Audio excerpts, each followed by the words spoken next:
know what white nationalism means whenever it's used by liberals or the mainstream media that tends to be more center, and I will not say left, but anytime there is a use of the phrase white nationalism, it has to be used in America in the most severe example possible in order for it to even be tagged with this term or to be used or characterized as such, because we are not a nation that pushes any further left than liberalism. So you have to understand that if we are calling somebody a white nationalism, they have unequivocally displayed in some manner their white nationalism.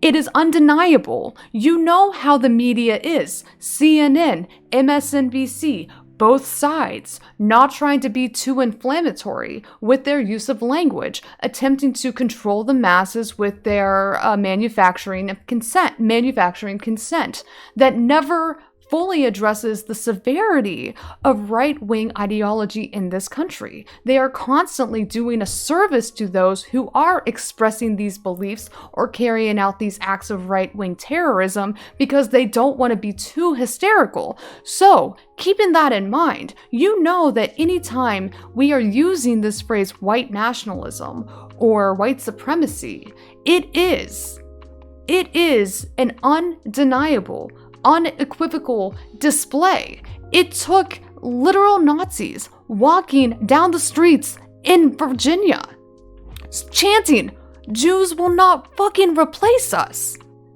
in order for them to be pinned by the mainstream media as neo-Nazis.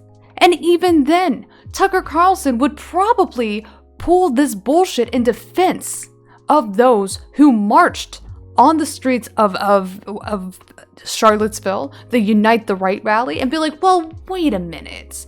Are we really sure? Let's define what, and just find some sort of workaround.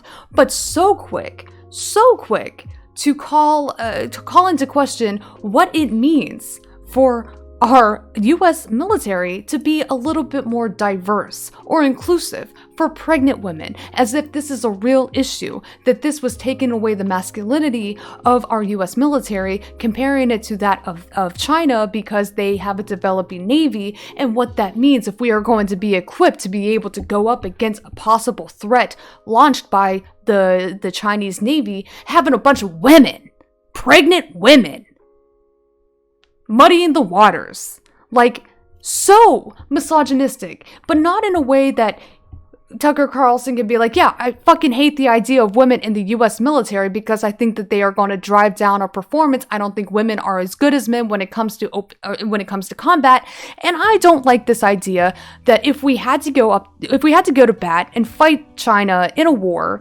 then we'll lose because Joe Biden is trying to be more inclusive for women. Just women, not trans women, not trans men, not non-binary people, but just women in the military.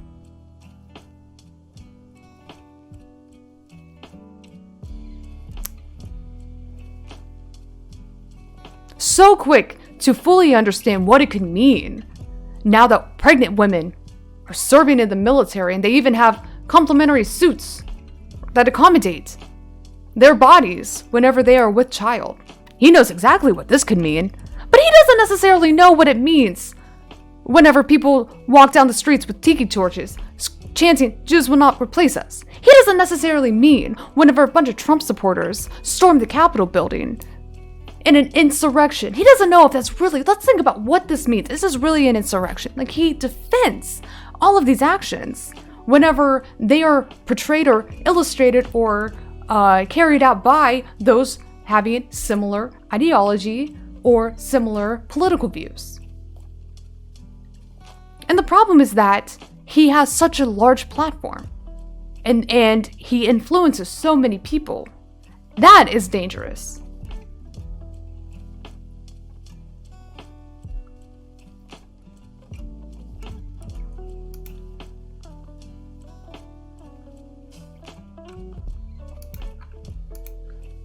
Fine. white supremacy. What is white supremacy? Can somebody tell us in very clear language what a white supremacist is? Okay, first, very clear language seems like a high bar to clear for a man who spends 85% of his time making the befuddled face of a 13th century farmer learning about Bitcoin. And I promise that we're actually going to give Tucker a pretty clear definition of white supremacy later in this piece, and he does seem to need one, because whenever he tries to define it himself, it tends to be self-servingly narrow. Do women actually want to pick up a rifle and enter a combat zone?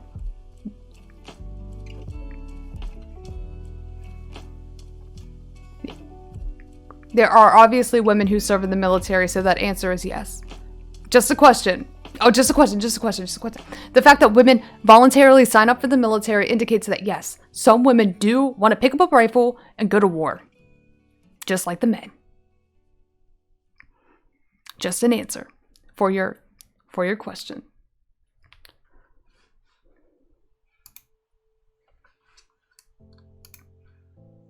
This show was not on the air for 6 months before there was an organized and highly aggressive campaign by prominent Democrats to denounce us as white supremacists. The first time it happened, the people who work on this show, many of them kids, were shocked and horrified by that. White supremacists? I think they should be allowed to, but their standards shouldn't be lowered. Why do you think their standards would be lowered? What makes you think that their standards are lowered? As far as I know, as far as I understand, the standards are not lowered for women who are in the military. Why do you think they are? Why do you think that standards are lowered for women in the military?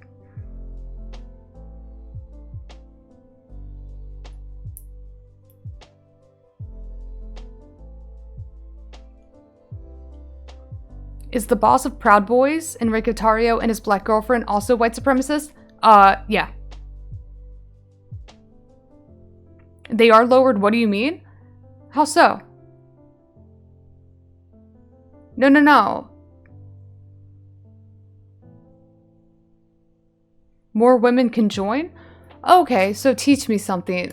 Let this be a teachable moment. Please describe to me the different standards placed on men versus women in the military.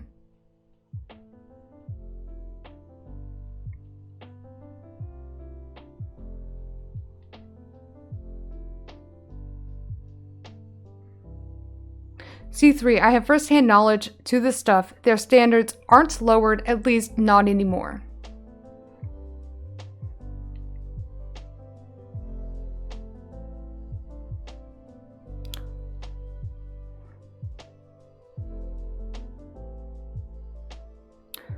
I'm all for having women in the military, but there is a huge increase in rape having male and females together. Are you suggesting that women maybe should not be joining the military because men can't stop raping them?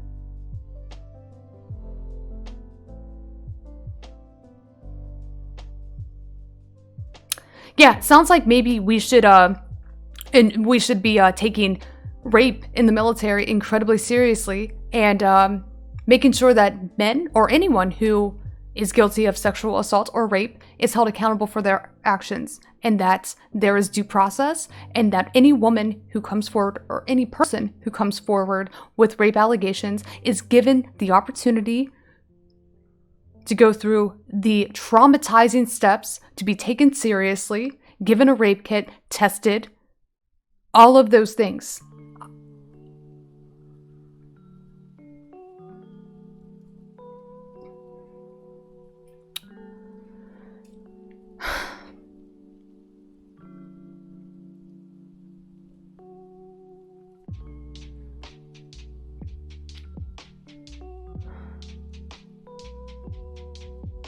Men raping both men and women.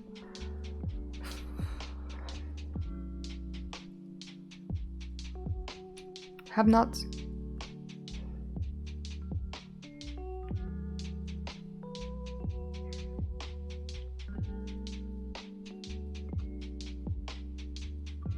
Yet every branch requirements besides special forces are altered for women.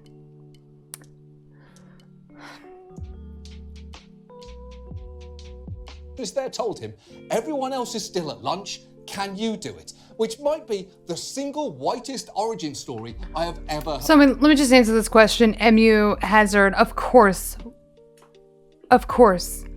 I believe that women, trans women, cis women should have the opportunity to compete in women's sports.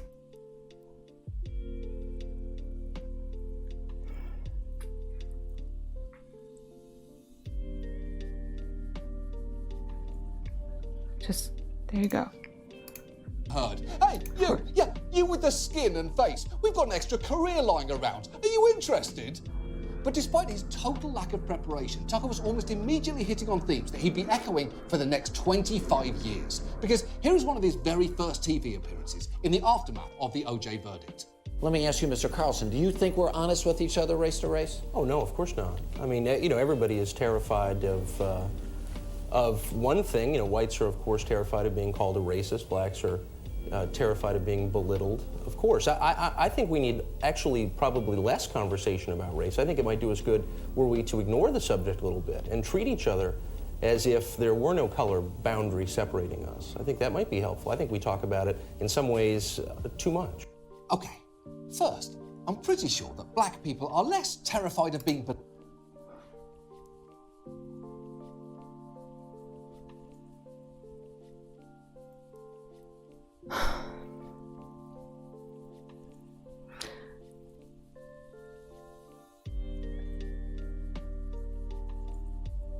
It goes back to what we were talking about earlier, where you have educational curriculum in our elementary school system that is whitewashing and misrepresenting the severity, the reality of slavery, that makes it incredibly difficult for kids to grasp or contextualize the concept in its entirety, understand the institution in its entirety. And then they grow up and then they hear people like Tucker Carlson say we shouldn't be talking about race. Maybe we should not be driving a race-based war, because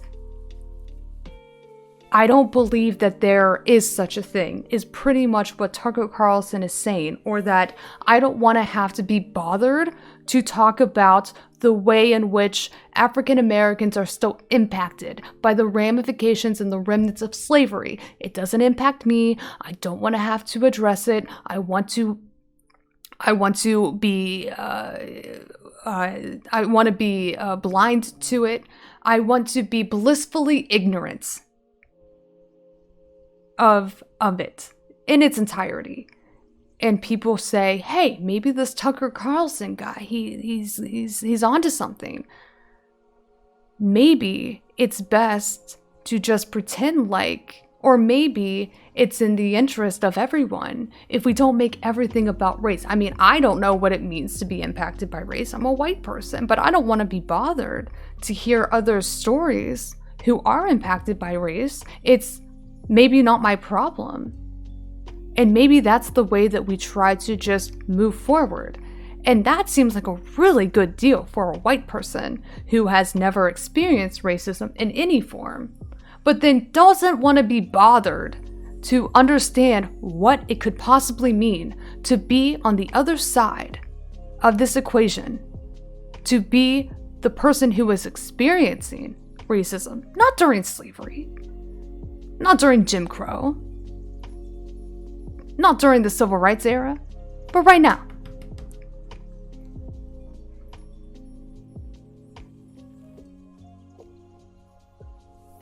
If your greatest fear is being accused of being a racist, you're almost assuredly are. It just goes back to how white privilege manifests in this country, where and conservative and bad faith conservative arguments, where they are so audacious in their positions that they are willing to stand at the forefront of their white supremacist talking points and their rhetoric. Maybe they are aware of what they're doing. Or they're not. I don't know. I would say they are. And they're just trying to normalize. Or divert attention away from any liberation that could ultimately pose a threat to you if you are acutely aware of how you benefit from a white supremacist society, right? I'm going to go so far to say that that's probably what it comes down to, more than you're just genuinely ignorant and a stupid person and do not understand your own privilege. Right? Which is even more nefarious.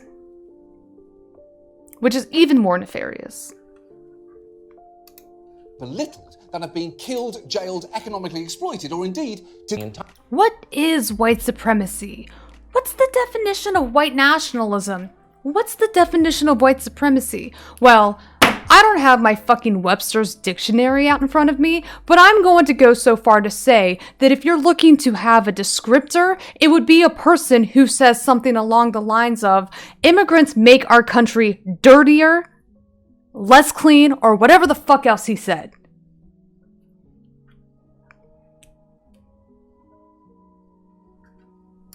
Times it happens all the time. The enforcers scream racist on Twitter until everybody gets intimidated. It's a tactic, a well-worn one. Nobody thinks it's real, and it won't work with this show. We're not intimidated. We plan to try to say what's true until the last day. And the truth is, unregulated mass immigration has badly hurt this country's natural landscape. How really? fuck off, Tucker, you relentless. You're right. Tucker Carlson is so motherfucking right. Listen. Immigration has 100% hurt our natural landscape. Think about what was going on for the indigenous people who in many respects had their own land treaties, had their own constitutions, had their own codified systems in place, their social fabric was intact, and then all of a sudden, settler colonialism, unwanted immigrants came in and completely tore up the beauty of this natural landscape, the pristine forests of green that used to be here before Western civilization came and fucked that all up, and then we started to fuck up the entire country. I mean, Tucker Carlson's kind of right to a certain degree. It's not Hispanics who are destroying the built environment of this country, or the natural environment of this country, rather.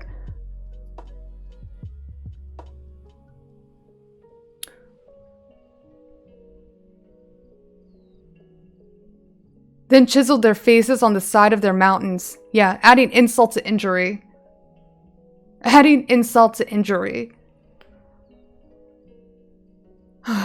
Just came in, took all of the land, raped, pillaged, murdered, genocided the entire group of people who were here before them, and then built a whole bunch of fucking parks and suburbs. And caused a whole bunch of problems for the people who now live here. Hashtag free Britney.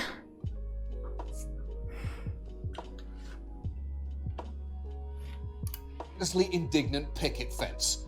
How did you go from criticising Pat Buchanan for that precise tactic to basically imitating him? It's all, to borrow a phrase, a bit much. But that technique gets to the absolute heart of Tucker's show. So often, he positions himself as someone just asking the hard questions, the ones that they don't want you asking. Questions like, is affirmative action racist? And should America be selective with immigrants? And has the Democratic Party become anti-white and anti-male? Just asking questions while heavily implying that the answer to those questions is yes. But when in turn anyone questions him, they are not just censoring free speech, they are launching an attack on the foundations of our democracy and the vast working class who this humble TV dinner princeling somehow represents.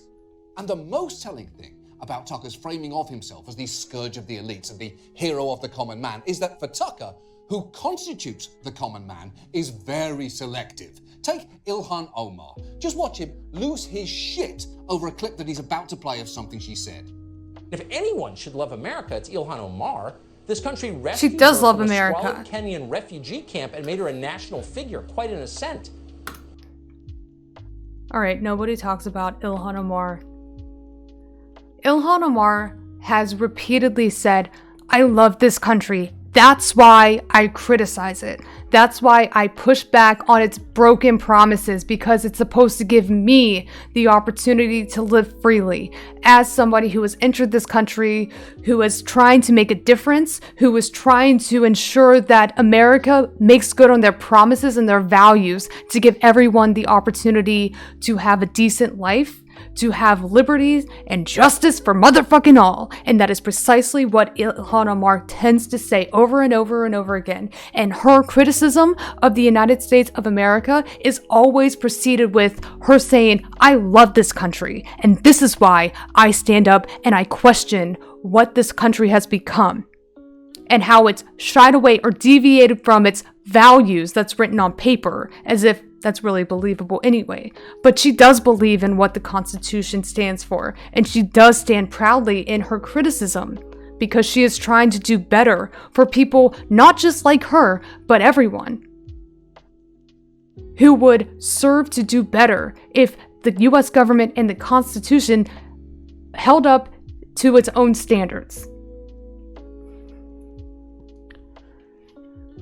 Hold on one second. Did he just say that she came from a Kenyan refugee? Well, she's from Somalia. America, it's Ilhan Omar. This country rescued her from a squalid Kenyan refugee camp and made her a national figure, quite an ascent. But Ilhan Omar is not grateful. She hates us for it. Watch Omar tell us it is time to dismantle our country. As long as our economy and political systems prioritize profit, without considering who is profiting, who is being shut out, we will perpetuate this inequality. Where did Ilhan Omar say, I fucking hate this country?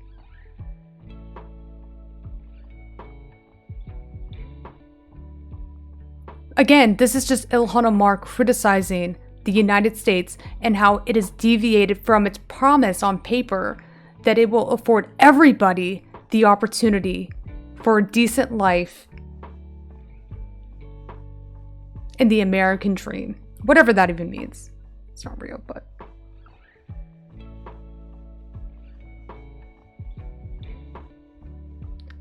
calling out the injustices that this capitalist system has thwarted onto everyone is not saying I hate America. It's just not. People over profits. Yeah, she literally said people over profits. That is not her even condemning this country or the Constitution or the government. It's condemning capitalism and how capitalism, obviously because it's put on a pedestal by the US government, has put so much undue burden on so many people where they can't even live a decent life. They can't even provide for themselves or their families. They can't even experience any semblances of economic comforts, while those at the top are just drowning in billions of dollars.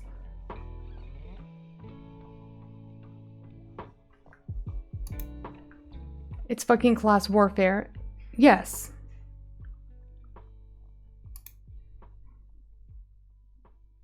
You implied capitalism might be a little bit bad. Why do you hate America? Exactly. Well, conservatives defend capitalism vehemently, right? Because it's almost like they understand that capitalism is rooted in our political systems. It's almost as if they understand that capitalism serves to benefit a certain group of people. Not people who look like Ilhan Omar, obviously. People who look like Tucker Carlson.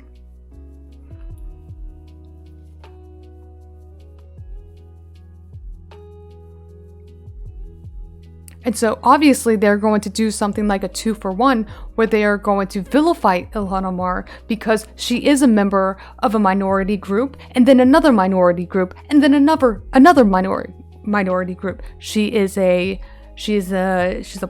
brown Muslim woman refugee. She poses a threat to everything that Tucker Carlson defends. So of course he is going to go above and beyond to make sure that he can make her look as bad as possible. It doesn't matter if he is outright spewing disinformation about her, twisting her words. He is doing that on purpose. We know that at that point. We know this at that point.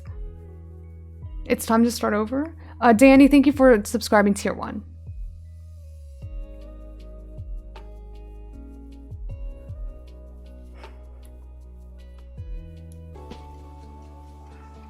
The problem is that conservatives do not know anything about any culture or any heritage outside the United States. American culture is just materialism and vast consumption of fast motherfucking food, and that's it. That's the extent. They have no interest to do a fact check. They will take Tucker Carlson at his word, and they don't care what he has said and whether or not it is an outright lie. And it is. To suggest that somehow, to suggest that somehow it is justifiable to completely go overseas, dismantle the Middle East because they are not human?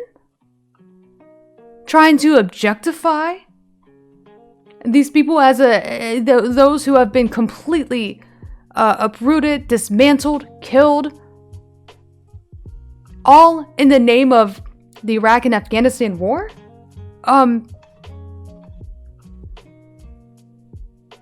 Yeah, it's on par with conservatism and the conservative message. And the reason why he can say that is because whenever you say something you want to hear, and you typically don't or might not feel so compelled or feel so inclined to do your own research. And it doesn't matter that what Tucker Carlson has said is completely what he has said is inhumane and Islamophobic and bigoted and just outright despicably evil. It's what people want to fucking hear, unfortunately. And that is the sad reality as well.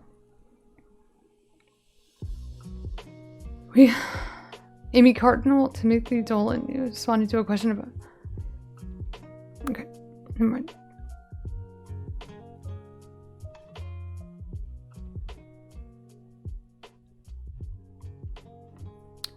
You know what? This sounds incredibly familiar. This is what justification was made during the time of colonization in this country, where indigenous peoples were viewed as savages who needed to be saved, who needed to be saved by Western civilization, indoctrination of Western values,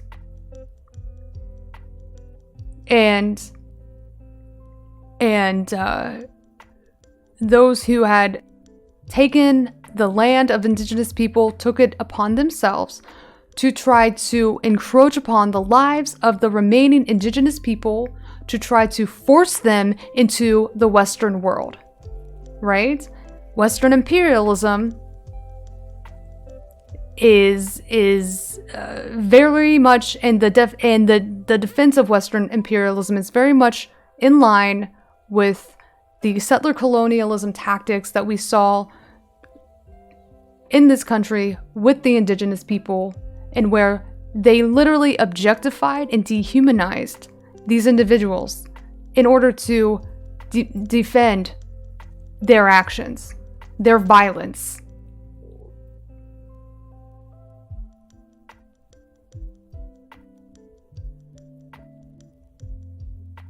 American culture, cheeseburgers, beer, big tits, ability to drive fast in a circle.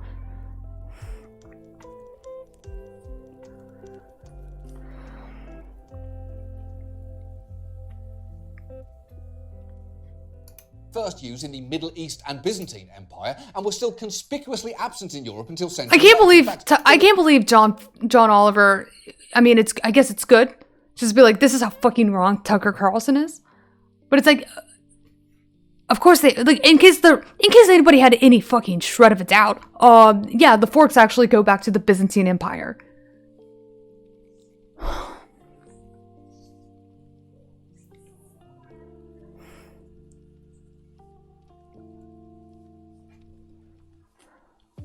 think about running for office?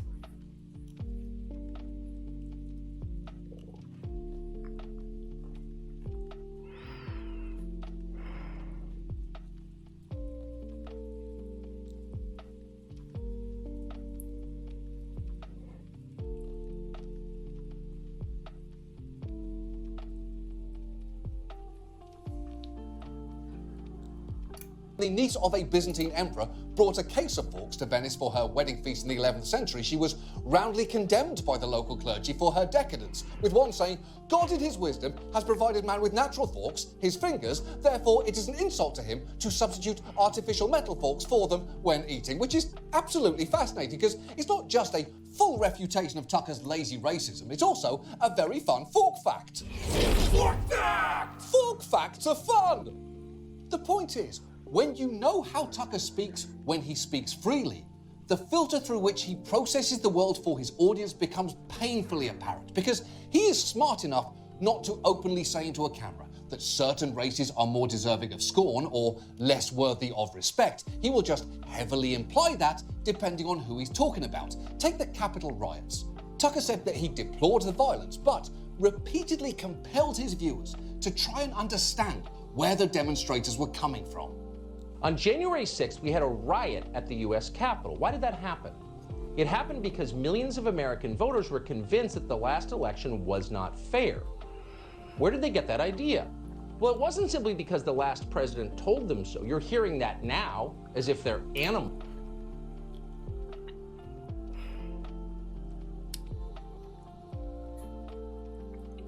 Not only did Donald Trump absolutely tell his cult of personality that the election was rigged, he got out in front of it in anticipation that he was going to lose the election to Joe Biden by saying or throwing out cautionary tales that there were higher rates, or it was most likely the case that in-person voting would lead to higher rates of voter fraud, and that we should be wary of the validity of vote by mail and ballots cast by mail because, and this is the lie that Donald Trump launched in anticipation that he was going to fucking lose, that they cannot be trusted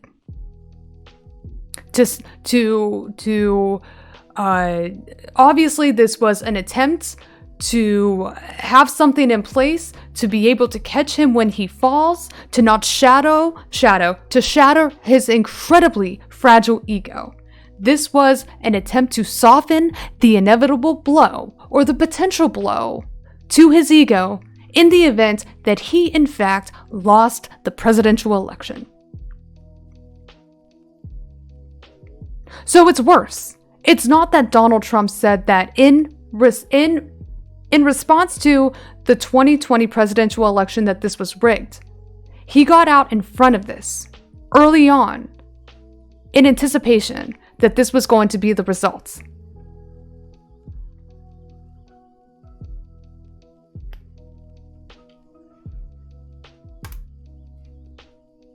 Which means that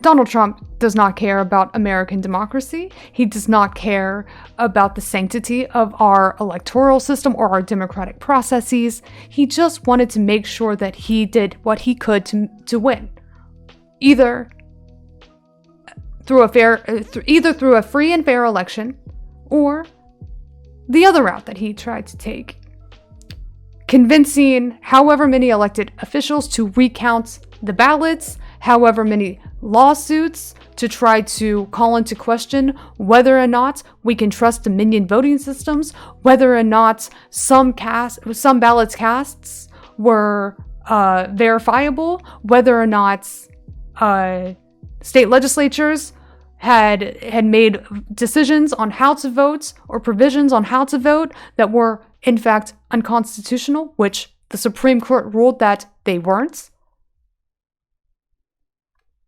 Of course, Donald Trump told his voting bloc that the election was rigged. Of course he did. He had been saying that months in advance. That cast doubt on our systems in place altogether. to turn around and suggest that people aren't stupid. The reason why they are taking issue with whether or not we can trust the outcome of our 2020 election is because they did their own research, right? And QAnon conspiracy moms love to say that they did their own research. They came to this conclusion all by themselves. Nobody had to tell them anything. Nobody had to guide them. They didn't have to fall down the QAnon rabbit hole. They didn't have to spend 20 hours reading conspiracy theories on Facebook to ultimately do their own research to follow up on what they had read and decide that, yes, this is in fact what they believe to be correct.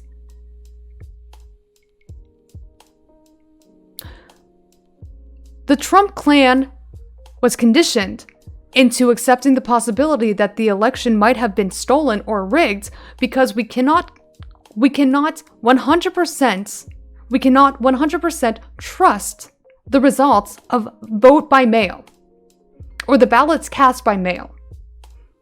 And that was a seed planted by Trump before the primary, or was it? It was not before the primary election. I think that it came around, close to the primary election. But shortly thereafter, that was a seed planted by Donald Trump himself that made people question the results, the outcome, the validity of this election. So this is just being intellectually dishonest. This is specifically ignoring and undervaluing, discounting what Donald Trump had been doing up until the presidential election. Okay, dead horse, he's dead. Animals who take commands and do what they're told, but they're not animals. They're people, they're American citizens who can see what's happening and come to their own conclusions about it. They saw the radical increase in mail-in voting, millions did, and it corroded their faith and the public's faith in our systems. Yeah, because Donald Trump told them that they should not trust vote by mail. The results of elections that by and large include mail-in voting because they were fraudulent without having any evidence to back up this claim whatsoever.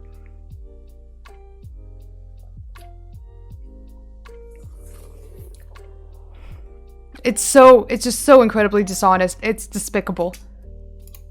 Of election. Okay, hold on. People didn't think the election was rigged because they saw an increase in mail-in voting. They thought that because people like you repeatedly told them the election was rigged. And that plea for understanding there is especially hard to take when you contrast it with how he reacted to last summer's Black Lives Matter protests. People like this don't bother to work. They don't volunteer or pay taxes to help other people. They live for themselves. They do exactly what they feel like doing. They say exactly what they feel like saying.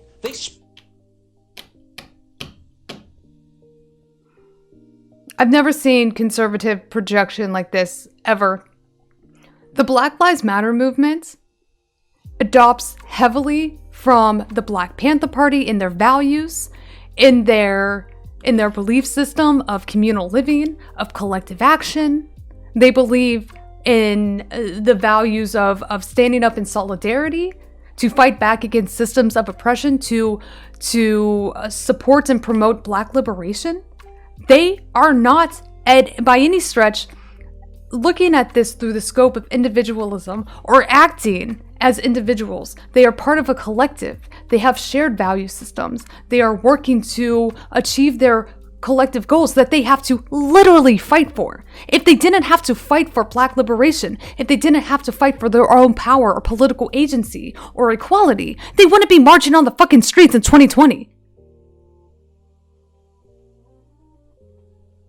It's just, it is the antithesis of what the Black Lives Matter movement truly is. What you have just described is rugged individualism, touted by assholes like you, promoting and supporting the ideals of conservatism.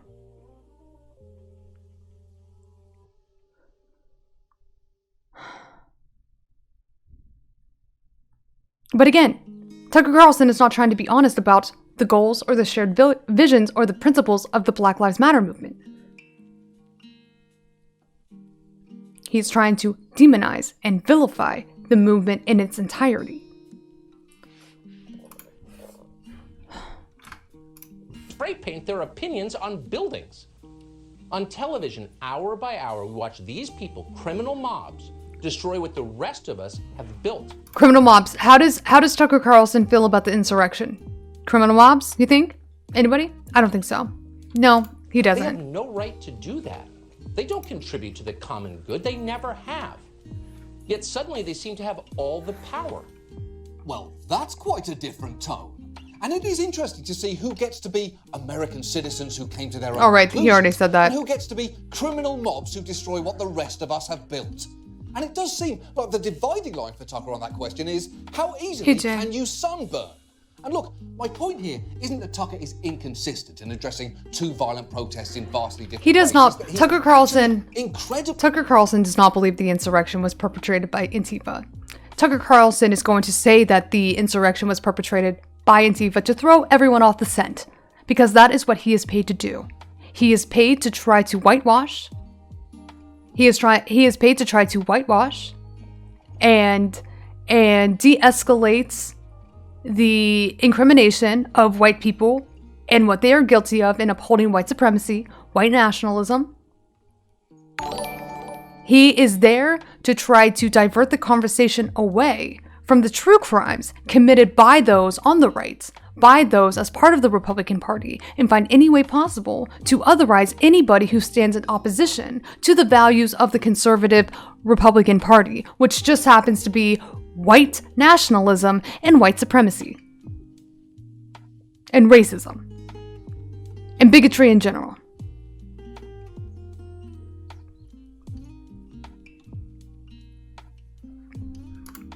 Consistent, because in both instances, his clear takeaway is that white people should be terrified at the idea of any situation where they aren't in power. Right. The main narrative of Tucker's show is Right. that power is being taken away from you, his viewer, and that this needs to be resisted. He's run segments just asking questions, remember, like how exactly is diversity our strength, and has argued not just that it isn't, but that it's a threat to our existence as a cohesive country. In fact, he'll often call to resist that threat with an interesting choice of phrase. Western civilization is our birthright. It makes all good things possible. Undefended, it collapses. And so we've got to fight to preserve it. It's a war with one side trying to erase all remnants of its opponent, in this case, Western civilization. Is the culture into which they're coming, the Western civilization we're talking about, Yep. So, the thing that Tucker Carlson says, but it's not plainly stated outright, he is in favor of Western civilization, and the culture that he believes is the most favorable or needs to be preserved is white, homogenous society, where white people have a cohesive social structure in place in which white people dominate, in which systems are built to benefit white people. He's not saying that, but that's what the fuck he means. And so anybody who poses a threat, any immigrants, any racial or ethnic minorities that could attempt to corrode the structural dominance that a white Western homogenous society has in this country could pose a threat to anyone who directly benefits from it. And so that is what he is saying without actually saying it. Thank you, Black Knight, for the host. That's what he means. And so this is actually the antithesis of what he is just saying. He's not for tolerance. This is not being tolerable toward those who have opposing religious beliefs, who have different ethnic backgrounds. You are not saying that you are allowing for room in a diverse country. You are saying, is this bad? Will diversity threaten the white homogenous society that the forefathers built for people like me? And that is what he is trying to, that's the seed that he is trying to plant in his viewers, that, listen, you have to be able to read between the lines here, Tucker Carlson viewers. Do you see what I'm doing? I am telling you to not be outwardly racist, because that's going to be frowned upon. That is going to make it difficult to continue on with our mission to uphold these systems of oppression in place that you benefit from. If you want to make sure that we're doing this right, be a little methodical here. Don't be outwardly racist. Say that you are in favor of colorblindness or not making everything about race. Say that you are in favor of X, Y, and Z, that you will then say doesn't pose or is not something that I want to make a big deal out of or want to discuss at length, that this is something that you will be willing to acknowledge to a certain degree by saying, insofar that I am colorblind, meaning that I do not want to acknowledge anything about race other than acknowledging that I don't want to talk about race, and that somehow will belittle any opposing thoughts that will ultimately be your getaway car, so that you don't have to seem as though you are guilty of knowing how much you benefit from this system. It is absolving you from any acknowledgement if you just say, I don't think that any racism exists, and I'm not racist, and I'm tolerant of anybody who doesn't look like me, but then follow up with all of the shit that we have just discussed that completely contradicts those original statements, the premise of your argument, which is bullshit from the jump. It is bigotry, that is the whole thing, but it's bigotry in a methodical way so that you are not being outwardly bigoted, you're not being outwardly racist. You're using these taglines and you're using this soft language to be able to make it appear as though at the surface that you're not who you say you are. Well, the cat's out of the fucking bag because nobody is falling for this bullshit who isn't stuck up your ass and believes that you are the fucking, you know, the king of fucking Fox News or whatever.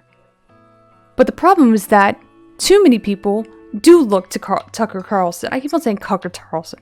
Do look to Tucker Carlson for their news, for their beliefs, for their perspectives. So many people rely heavily on what Tucker Carlson has to say. This is why he's so dangerous.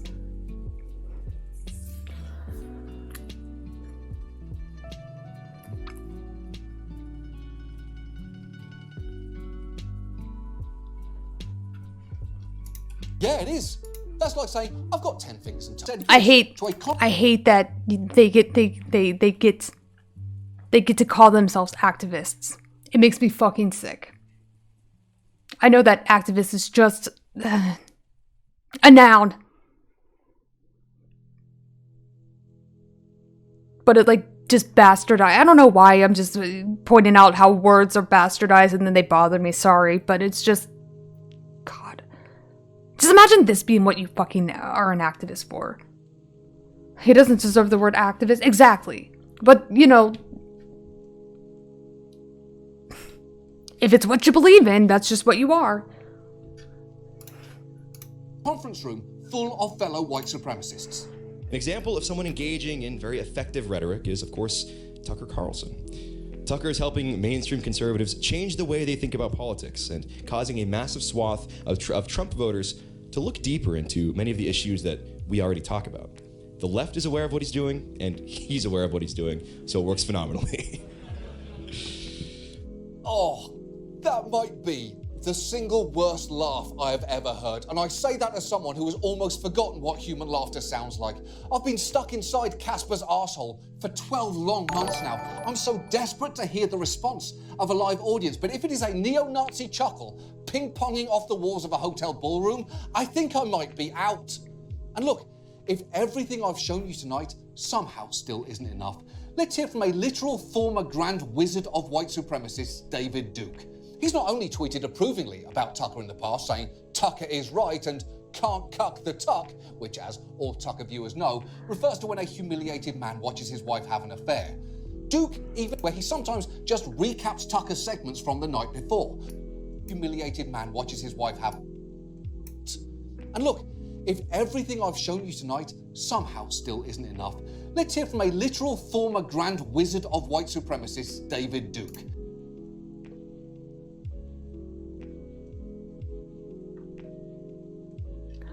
You know, white people do have the fucking audacity to think this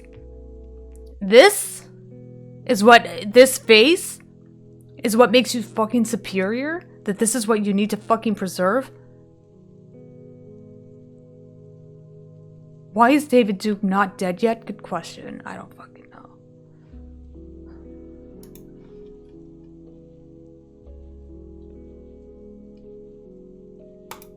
He's not only tweeted approvingly about Tucker in the past, saying Tucker is right and can't cut Duh. the tuck, which, as all Tucker viewers know, refers to when a humiliated man watches his wife have an affair.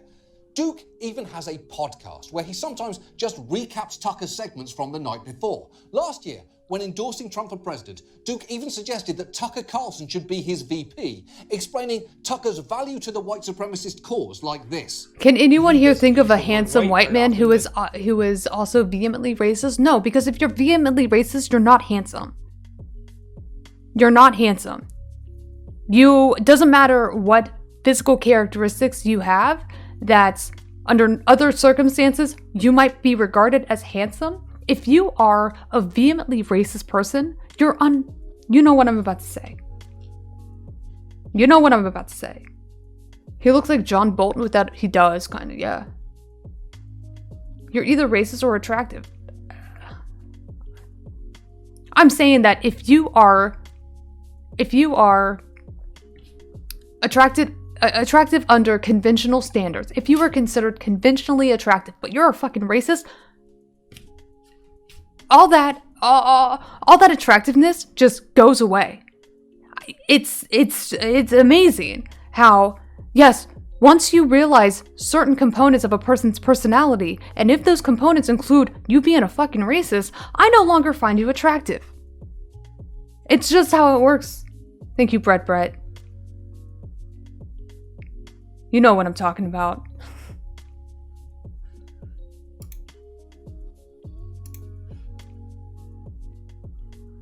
To hear that white supremacist families gather around to watch Tucker twice?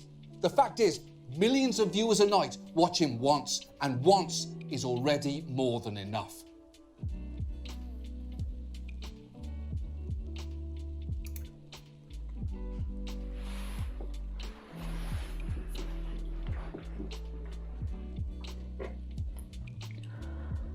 That's pretty good.